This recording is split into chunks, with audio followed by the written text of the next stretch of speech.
18వ తారీఖు మరి శుక్రవారం మత్స్య జయంతి.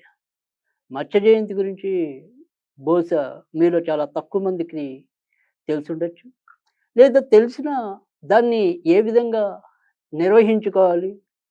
అసలు దీని వెనక ఉన్న పరమార్థం ఏంటి? మొదలైన విశేషాలైతే ఒకసారి తెలుసుకుందాం. దశావతారాల్లో మొదటి అవతారమే మరి విష్ణుమూర్తిది మత్స్యావతారం. వేదాలని మరి పరిరక్షించడం కోసం మత్స్యావతారుడై అవతరించాడు విష్ణుమూర్తి. దీనికి మనకి చాలామందికి తెలుసు. ఇళ్ళల్లో వాస్తు దోషాలున్నా, తర్వాత ఆర్థికంగా ఇబ్బందులున్నా, చాలామంది మత్స్యయంత్రం అని చెప్పి కూడా మన ఇళ్ళల్లో ప్రతిష్టాపన చేయటం అనేది జరుగుతూ ఉంటుంది. అయితే ఇక్కడ మరి ఏ రకంగా నిజంగానే ఆ మత్స్య యంత్రాల వల్ల అలాంటి ఉపయోగం ఉంటుందా?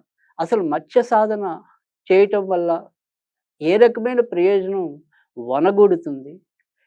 ఇలాంటివన్నీ కూడా మనం ఈరోజు ఈ మత్స్య జయంతి కార్యక్రమం ద్వారా తెలుసుకుందాం. ఇవాళ ఏదైతే మనకి ఈ మన్వంతరాలు ఉన్నాయో, కల్పాలున్నాయో, అంటే ప్రస్తుతం శాతవరాహ కలిపే అనేది వైవస్వత మన్వంతరే అనేది మనం సంకల్పంలో నిత్యం చెప్పుకుంటూ ఉంటాం.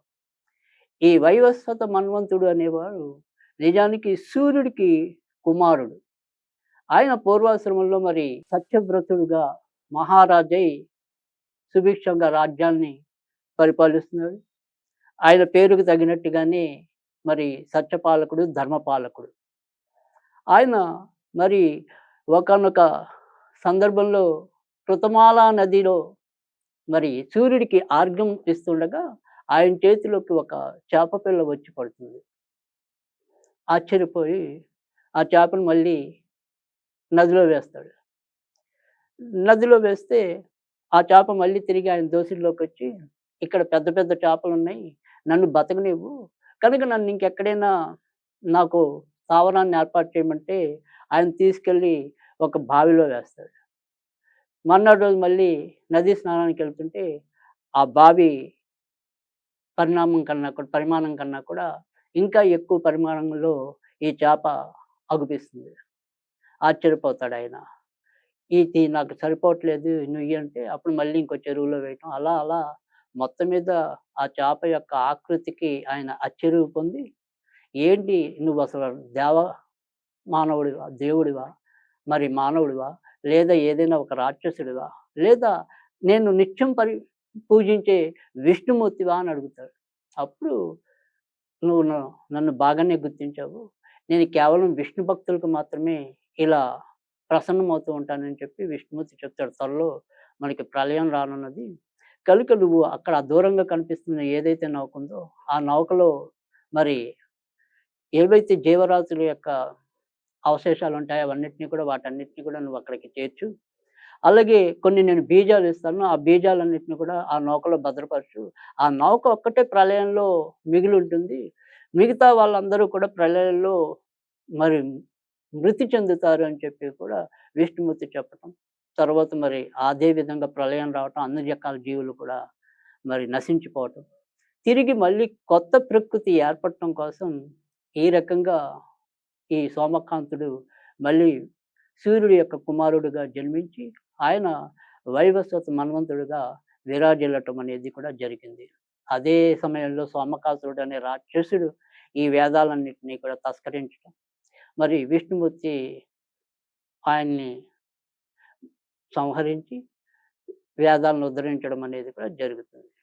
ఆ రకంగా అంటే ఏదైనప్పటికీ కూడా ఈ మత్స్యం అనేది అంటే ఒక అజ్ఞానాన్ని తొలగించి మనకి జ్ఞానాన్ని కలిగించడం. అంటే వేదాలు అంటే ఏదైతే చీకటి ఆ రాక్షసుడు ద్వారా ఆ చీకటిలోకి వెళ్ళిపోయాయో, మళ్ళీ వెలుగుకి తీసుకురావటం అనేది విష్ణుమూర్తి చేసినది. కనుక ఎవరిమైనా సరే మనం ఈ అజ్ఞానం నుంచి విజ్ఞానంలోకి రావటం అనే దానికి పరాకాష్ఠగా మనకి మత్స్య జయంతి అనేది మిగిలిపోతుంది. అయితే ఈ మత్స్య జయంతి అసలు ఈ చేపలు అనేది బొమ్మలు పెట్టుకునే వాళ్ళు కొంతమందుంటారు. అలాగే తాబేళ్ళు, చేప ఉంగరాలు, చేప లాకెట్లు ఇలాంటివి కూడా కొంతమంది ధరించడం అనేది కూడా మనం చూస్తూ ఉంటాం. అలాగే పాత రోజుల్లో అయితే చాలామంది వారి వారి యొక్క ఇళ్లల్లో ఏదైనా సరే సమస్యొచ్చినప్పుడు ఈ మత్స్య యంత్రాలనే మనం ఇంట్లో పెట్టుకోవటం అనేది కూడా చాలా మందికి అనుభవంలో విన్న విషయమే. అయితే అసలు ఇది పెట్టుకోవటం వల్ల నిజంగా మనకేదైనా సరే వాస్తుపరంగా ఉండే ఇబ్బందులు కలుగుతాయా? తర్వాత ఏదైనా సరే ఆకస్మికంగా వచ్చే ఏదైనా సరే ఇబ్బందులు అరికట్టబడతాయా? ధనం సమృద్ధిగా లభిస్తుందా? ఈ రకంగా ఆలోచించినట్టయితే గనక ఖచ్చితంగా అది ఎక్కువ మంది అనుభవంలో నిజమనే చెప్పాల్సి ఉంటుంది. ఎందుకంటే చేప అనేది ఎప్పుడు కూడా సముద్ర సంపద. మనకి ఏదైనా సరే సముద్రం అంటే గనక లక్ష్మీదేవి. కనుక ఏదైనా సరే సంపదలు విరజిల్లాలి అంటే గనక సముద్ర సంపదని మనం ఆరాధించడం అనేది. అందుకే ఇవాళ చాలామంది వారి వారి ఇళ్లల్లో అక్వేరియంస్ కూడా పెట్టుకోవటం అనేది కూడా మనం చూస్తూ ఉన్న విషయమే.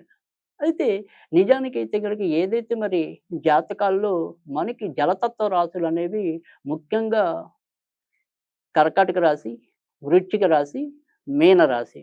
ఈ 3 కూడా జలతత్వ రాశులు. కనుక జలతత్వ రాశులకైతే గనక ఈ మత్స్య యంత్రం గాని, లేదా ఇలా మత్స్యం చేపతో సంబంధించినవి ఏవైనా సరే వస్తువులు ఇళ్లల్లో పెట్టుకోవటం గాని, వాళ్ళకి మరింత మేలు చేయటం అనేది కూడా ఉంటుంది.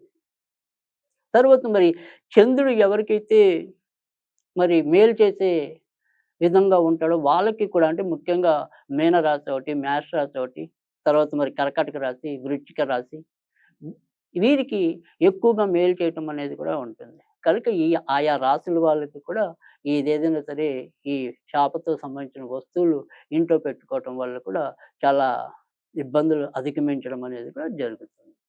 అయితే ఎవరైనా సరే అంటే ఇందాక నేను చెప్పిన రాసుల వారే కాకుండా ఎవరైనా సరే వాళ్ళ ఇళ్లల్లో అంటే అక్వేరియం పెట్టుకోవాలి అనుకుంటే గనక పడమర వాయువ్యంలో గాని, ఉత్తరంలో గాని పెట్టుకున్నట్టయితే గనక మరింత లబ్ధి చేకూరటం అనేదైతే ఉంటుంది.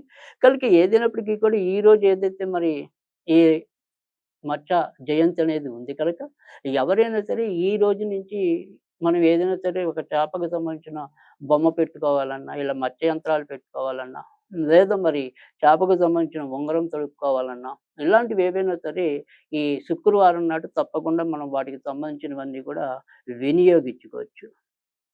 తర్వాత ఇదే రోజు ఎవరైనా సరే ఏదైనా సరే ఇంట్లో గల ఏదైనా సరే వాస్తు దోషం ఉంది అనిపించినా మనం మధ్యంతరం పెట్టుకోవటమే కాకుండా ప్రతిరోజు కూడా తూర్పు ఈశాన్యం దగ్గర నిలబడి అంటే అది దేవుడి దగ్గరే కానక్కర్లేదు. మీ యొక్క హాల్‌లో గాని, తర్వాత మీ యొక్క గదిలో గాని ఎక్కడైనా సరే ఈ నార్త్ ఈస్ట్ కార్నర్ అనేది ఏదైతే ఉంటుందో దాని దగ్గర నిలబడి ఇప్పుడు నేను చెప్పేది ఏదైతే ఉంటుందో దాన్ని 21 సార్లు పఠించడం వల్ల ఓం ఈశాన్యై సర్వాత్మనే నమః. ఓం ఈశాన్యై సర్వాత్మనే నమః.